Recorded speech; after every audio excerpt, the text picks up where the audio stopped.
కరప మండలం పెనుగుతురు జనసేన నాయకుడు రెడ్డిపల్లి భాస్కర్ డాక్టర్ బొండ సూర్యారావు ఆధ్వర్యంలో జనసేన టీడీపీ బీజేపీ ఆత్మీయ సమావేశం. ఈ సమావేశానికి హాజరైన కాకినాడ రూరల్ జనసేన అభ్యర్థి పంతం నానాజీ, పార్లమెంట్ అభ్యర్థి తంగెళ్ల ఉదయ్ శ్రీనివాస్, జనసేన కాకినాడ జిల్లా అధ్యక్షుడు Tummala Babu, TDP Kakinada rural incharge Pilli Satyanarayana Murthy, మాజీ ఎమ్మెల్యే పిల్లి అనంతలక్ష్మి, మాజీ MLC Chikkala Ramachandrarao, TDP Kakinada rural co convener Katakamsetti Prabhakar, Nulukurthi Venkateswararao, Penke Srinivas, Baba, BJP నాయకులు పోతుల విశ్వం, రంభాల వెంకటేశ్వరరావు భారీ సంఖ్యలో హాజరైన జనసేన టీడీపీ బీజేపీ నాయకులు కార్యకర్తలు తన అనుచరులతో జనసేనలో చేరిన కరప మాజీ సర్పంచ్ సంఘ సేవకుడు పొలిశెట్టి తాతీలు, వేములవాడ గొర్రిపూడి గ్రామాల నుండి భారీగా జనసేనలో చేరికలు.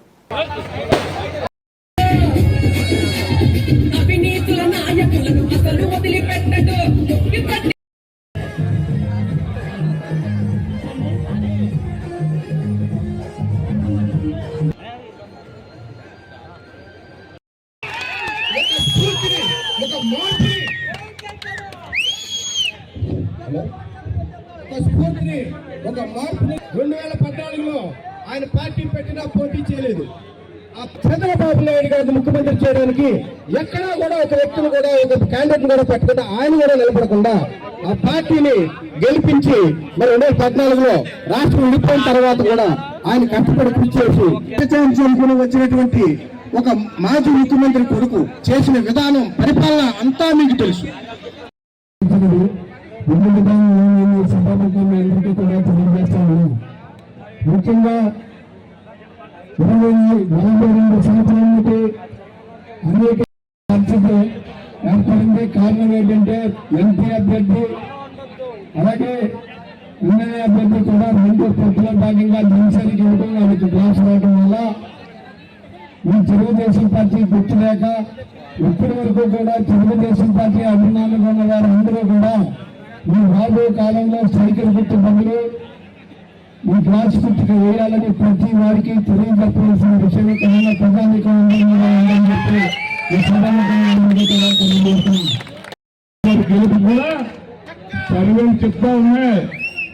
ఉదయ శ్రీనివాస్ గారు అక్కడ మచిలీపట్నంలో ఇంకొక గ్లాసు పోటీ చేసినటువంటి 2 జనసేన అభ్యర్థులు కూడా ఎంపీ కాబోతున్నటువంటి నేషనల్ సభలో చెప్తా ఉన్నాయి.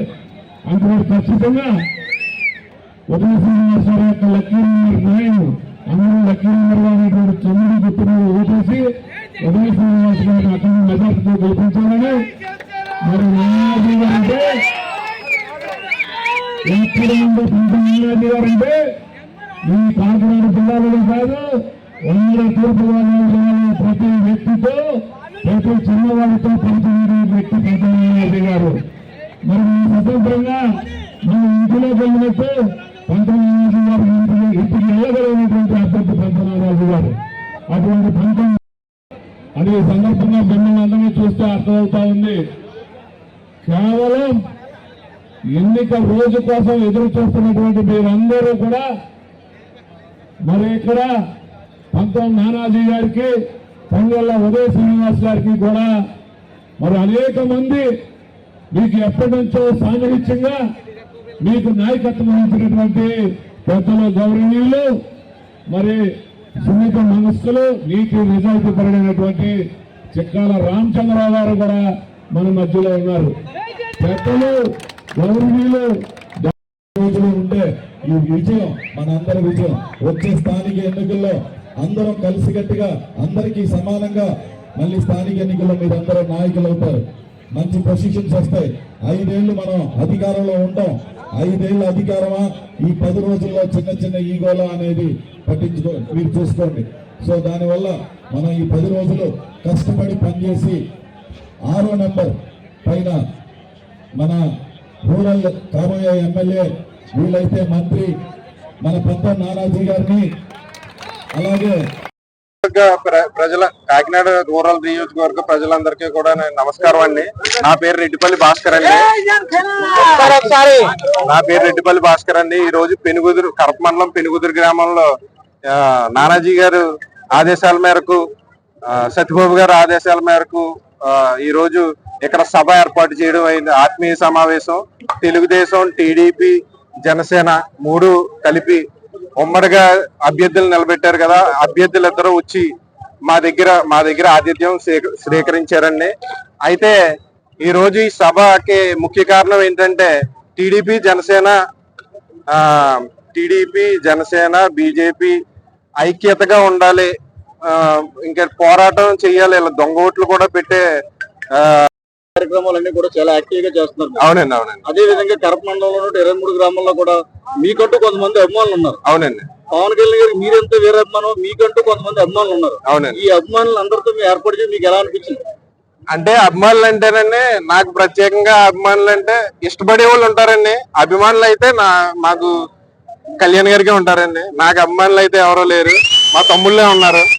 తమ్ముళ్ళు అనుకుంటాను నేను, మా కుర్రోళ్ళందరినీ కూడా మా తమ్ముళ్ళే ఉన్నారని అభిమానులు అంటూ నాకు అనుకుంటున్నాను నేను. అంటే ఇప్పుడు ఇంకో ప్రస్తుతం మన నానాజీ గారికి ఉన్న ఫాలోయింగ్ చూస్తుంటే మీకు కళ్యాణ్ గారి తర్వాత నానాజీ గారే నాకు తెలిసి స్టేట్ లో ఫేస్ వాల్యూ ఉన్న వ్యక్తి అనుకుంటున్నాను నేను. ఇప్పుడు మినిస్టర్ రావాలి, మా ఫోకస్ అంతా కూడా నానాజీ గారికి మినిస్టర్ ఇవ్వాలి. గెలుపు చాలా చిన్న విషయం అండి. అంటే ఇప్పుడు ఒక చాలా చిన్న విషయం అది. గెలుపు అన్నది మా నానాజీ గారికి చాలా చిన్న విషయం. మినిస్ట్రీ తెచ్చుకున్న తర్వాత అప్పుడు మా నానాజీ గారి సత్తా ఏంటన్నది ప్రజానికానికి అర్థమవుతుంది. వ్యక్తులను చేర్చుకుంటూ అలా కొనసాగుతుంది అన్నమాట. పార్టీ వచ్చిన తర్వాత సేవా కార్యక్రమాలు ఏముందండి, మా గవర్నమెంటే చూసుకుంటది. సేవా కార్యక్రమాలు చేసే అవకాశం కూడా మాకు ఉండదు అనుకుంటున్నాను నానాజీ గారి వల్ల. అది నేను ఏదైనా మాకు ఇంకొక విషయం ఏంటంటే, ఏదైనా ఒక చిన్న కుర్రోడు ఒక 18 ఏళ్ళు 19 ఏళ్ళ కుర్రోడు ఫోన్ చేసినా నానాజీ గారు రెస్పాండ్ అయ్యే వ్యక్తి. మీరు ఇప్పుడు మీరు ప్రెస్ వాళ్ళందరూ ఫోన్ చేసి ఒక అబ్బాయితో ఫోన్ చేయించి మాట్లాడిద్దామన్నా ఆయన మాట్లాడతారు. సమస్య ఏంటని అడుగుతారు. ఇప్పుడు పెద్ద వ్యక్తులు, ఇప్పుడు మినిస్టర్లు వచ్చిన తర్వాత హెడ్ వైట్స్ వచ్చేసిన వాళ్ళు కూడా మనం ఉంటున్నాం. రోడ్లు ఎలాగున్నా అలా గుతుకుల్లో వెళ్ళిపోయి కరపమన్లో వచ్చి కరప హెడ్ క్వార్టర్కి వచ్చి ఆ గుతుకుల్లోనే మళ్ళీ వెళ్ళిపోయే నాయకులు ఉన్నారు. రామచంద్రాపురంలో ఒక నాయకులు ఉన్నారు. వాళ్ళు కూడా ఇలాగే వెళ్ళాలి, ఇలాగే రావాలి. నాకు తెలిసి 2 మినిస్టర్లో ఒక ఎమ్మెల్యే ఈ రోడ్లోంచి వెళ్తాడు, ఈ రోడ్లోంచి వస్తాడు. కానీ ఇప్పుడు వచ్చి ఎన్ని సంవత్సరాలు అవుతుంది? 5 సంవత్సరాలు అయిపోతుంది. ఇప్పుడు ఈ 2 నెలల్లోనే అక్కడ రోడ్లు వేయడం మొదలు పెట్టారు. రోడ్లు వేస్తుంటే అది రోడ్లు వేసేస్తున్నారు. అది దాని లోపల విషయం ఏంటంటే అది దోశ రోడ్లు అంటారు కదా. మీకు కరెక్ట్ గా 2 నెలలే టైం, 2 నెలలు ఉంది కాబట్టి 2 నెలల క్రితం ముందు వేసారు. 2 నెలల తర్వాత రోడ్లు ఉండవు. కావాలంటే మీరు చెక్ చేసుకోవచ్చు. ఆ గవర్నమెంట్ పోద్దని మనకు అందరికీ తెలుసు కాబట్టి నేను చెప్తున్నాను. 2 నెలల్లో అది కూడా అవుతుంది. మళ్ళీ నానాజీ గారే రోడ్లు వేయించాలి. త్యాగాలు చేసినటువంటి వ్యక్తులు మీరందరూ పిల్లల్ని ఆశీర్వదించండి. జనసేనలో ఉన్న పిల్లలు ఏమైనా తప్పు చేస్తే వాళ్ళని ఆశీర్వదించండి. మందరించే అవసరం అయితే వాళ్ళు మీ పిల్లలతో సమానం. కానీ మీరు అందరూ కలిసికట్టుగా మనం ముందుకెళ్ళాలా. పొరపాటును కూడా మన మధ్యలో విభేదాలు రాకూడదు. ఎందుకు రాకూడదు కూడా నేను చెప్తా ఉన్నాను. 5 సంవత్సరాల నుంచి కసిగా ఎదురు చూస్తున్నాం. నువ్వు, నేను, అందరం, ప్రతి ఒక్కరు ప్రజలకి ఎదురుస్తా ఉన్నాం. మీరు కానీ దెబ్బలాడుకుంటే ఆ అవకాశాన్ని మనం కోల్పోతాం. కాబట్టి మనం అందరం కలిసి కట్టుగా ఉండి మన 5 సంవత్సరాలు మన రకరకాలుగా వేధించారు. ఒక రకంగా వేధించలేదు. అన్యాయమైన కేసులు పెట్టారు, కుటుంబాల్లో గొడవలు పెట్టారు, ట్యాక్సులు పెంచేశారు, నూనె రేటు పెంచేశారు, పంచాయతీ రేటు పెంచేశారు, అన్నదమ్ముల మధ్య నిలుపుదల తీర్చేశారు. పోలీస్ స్టేషన్ లో మన మీద రకరకాల కేసులు, బైండ్ ఓవర్ కేసులు పెట్టేశారు. ఒక రకం కాదు, రోడ్డు వేస్తే వాళ్ళు రోడ్డు వేయలేదు, మన రోడ్డు వేస్తే కేసు అట. చాలా చిత్రం. వాళ్ళు రోడ్డు వేయరు, మన రోడ్డు వేస్తే కేసు అట.